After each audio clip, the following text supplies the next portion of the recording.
Hello வணக்கம். இன்றைக்கி நம்ம எல்எம்எஸில் அசைன்மெண்ட் எப்படி ஆட் பண்ணுறது ஒரு கோர்ஸில் அப்படிங்கிறத பற்றி பார்க்க போகிறோம்.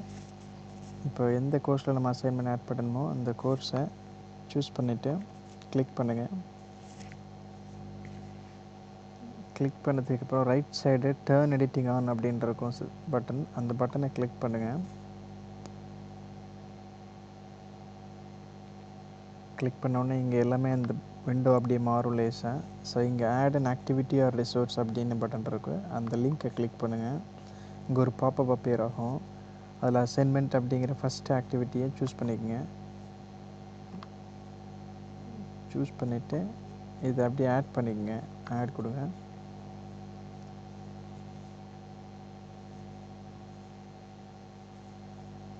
இப்போ அசைன்மெண்ட்டு நம்ம க்ரியேட் பண்ண போகிறோம். அசைன்மெண்ட்டுக்கு நேம் ஏதாவது கொடுத்துக்குங்க, உங்கள் அசைன்மெண்ட்டுக்கு என்ன நேமோ அதை கொடுக்கலாம். இப்போ எம்எஸ் வேர்டு, எம்எஸ் எக்ஸல், இதில் ஏதாவது ஒரு அசைன்மெண்ட் இல்லை ஏதாவது ஒரு சின்ன கோடிங் பார்ட்டாக அசைன்மெண்ட்டாக செய்ய சொல்கிறோம் அப்படின்னா எதாவது நேமாக கொடுத்துருங்க. எக்ஸாம்பிளுக்கு எம்எஸ் வேர்டுன்னு கொடுப்போம். இந்த டிஸ்கிரிப்ஷனில் நீங்கள் எந்த டிஸ்கிரிப்ஷன் வேணுமோ டைப் பண்ணிக்கலாம். அதே மாதிரி இதில் வீடியோஸும் நீங்கள் இம்பர்ட் பண்ணிக்கலாம். வீடியோஸ் இருந்துச்சுன்னா வீடியோ இம்பர்ட் பண்ணிக்கலாம், மெட்டீரியல் ஸ்டூடெண்ட்ஸுக்கு தெரிகிற மாதிரி. ரெபாசிட்டரிஸில் ப்ரௌஸ் பண்ணிக்கலாம் தேவைப்பட்டால், ஏற்கனவே இருக்கிறதுல. அப்படி இல்லாட்டி அப்லோட் வீடியோ கொடுத்து அப்லோட் பண்ணிக்கலாம் உங்கள் லோக்கல் ஃபைல்லேருந்து, லோக்கல் சிஸ்டம்லேருந்து. இதுக்கு இந்த டிஸ்கிரிப்ஷனுக்கு அடுத்து அடிஷ்னல் ஃபைல் ஏதாவது இருந்துச்சுன்னா, கொஸ்டின் இது மாதிரி ஏதாவது இருந்துச்சுன்னா நீங்கள் அதையும் அப்லோட் பண்ணிக்கலாம் ஸ்டூடெண்ட்ஸுக்கு.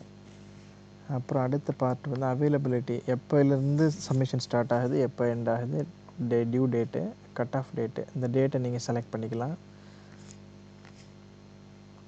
அதுக்கப்புறம் சப்மிஷன் டைப்பு, இதில் 3 டைப் சப்மிஷன் இருக்குது. ஆன்லைன் டெக்ஸ்ட்டாக சப்மிட் பண்ணலாம், ஃபைல்ஸாக சப்மிட் பண்ண முடியும், எக்ஸலு, வேர்டு, இல்லை ஜேபேக்கு, இமேஜாவோ ஏதாவோ சப்மிட் பண்ண முடியும், பிடிஎஃபாகவும் சப்மிட் பண்ண முடியும். ஸோ இந்த 3 டைப்பில் எது வேணுமோ நீங்கள் சூஸ் பண்ணிக்கலாம். இல்லை 3ஐயும் நீங்கள் சூஸ் பண்ணிவிட்டு ஆப்ஷனாக கூட ஸ்டூடெண்ட்ஸுக்கு கொடுக்கலாம், அவங்க எதில் வேணுமோ சப்மிட் பண்ணலாம். இப்போ ஆன்லைன் டெக்ஸ்ட்டை நீங்கள் சப்மிட் பண்ணிங்கன்னா நீங்கள் வேர்டை ரெஸ்ட்ரிக்ட் பண்ண முடியும், எத்தனை வேர்டு தான் அந்த இதில் அசைன்மெண்ட்டில் இருக்கணும், 5000 வேர்டு 10,000 வேர்டு அப்படின்ட்டு. இது ஆன்லைன் டெக்ஸ்ட் யூஸ் பண்ணிங்கன்னா அதில் வேர்டை நீங்கள் ரெஸ்ட்ரிக்ட் பண்ணலாம். 500 வேர்டு, 200, 300 அப்படின்னு சொல்லி. இப்போ 400 ரெஸ்ட்ரிக்ட் பண்ணிட்டோம்னா 400 வேர்டுக்கு மேலே அதில் அவங்க டைப் பண்ணி சென்ட் பண்ண முடியாது. அதே மாதிரி எத்தனை ஃபைல் அப்லோட் பண்ணலாம் அப்படிங்கிறது இருக்குது. அதேமாதிரி ஃபைலோட சைஸை நீங்கள் ரெஸ்ட்ரிக்ட் பண்ணிக்கலாம் கீழே.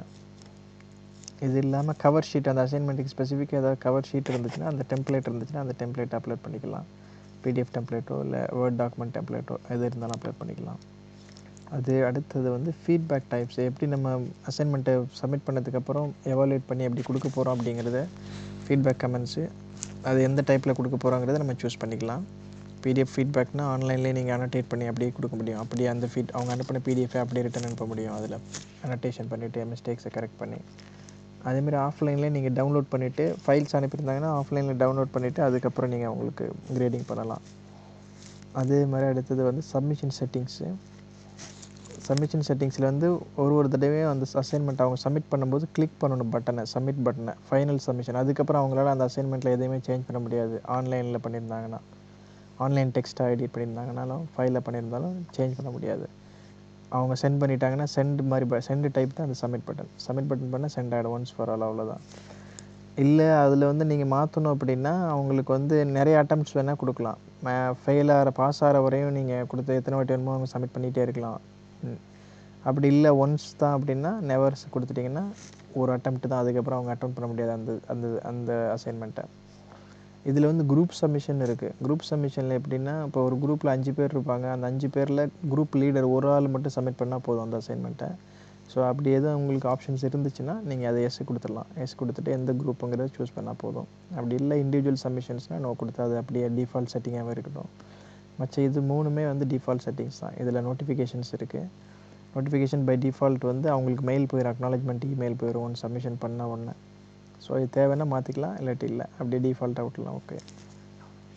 அப்புறம் கிரேட் இருக்குது. இதில் கிரேட் 2 டைப் கிரேட் இருக்குது. பாயிண்ட் பேஸ்டு இருக்குது, பாயிண்ட் பேஸ்டு கிரேட் இருக்குது, இப்போ பர்சன்டேஜ் பேஸ்டு இருக்குது.